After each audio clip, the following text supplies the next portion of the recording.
আপনি যখন দেখছেন সামনের পথ আর নেই, শেষ, আপনার দেওয়ালে পিঠ ঠেকে গেছে, এমন একটা পরিস্থিতির মধ্যে দিয়ে আপনি যাচ্ছেন, আপনি ভাবতে পারছেন না আপনি কি করবেন।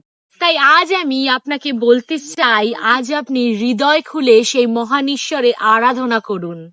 মনে রাখবেন, আপনি যখন ঈশ্বরের কাছে আরাধনা করেন, ঈশ্বর স্বয়ং আপনার আরাধনাতে উপস্থিত হন।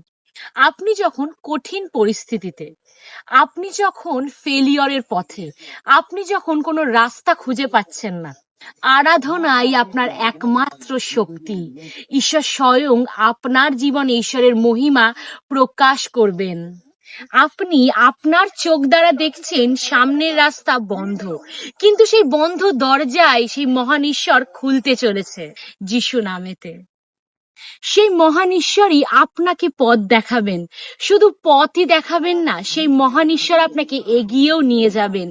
আজ আপনার এই পরিস্থিতিতে আপনাকে শুধু আরাধনা করতে হবে সত্য আত্মায়। আপনার হৃদয় দিয়ে আপনি আরাধনা করুন সেই মহান ঈশ্বরের কাছে।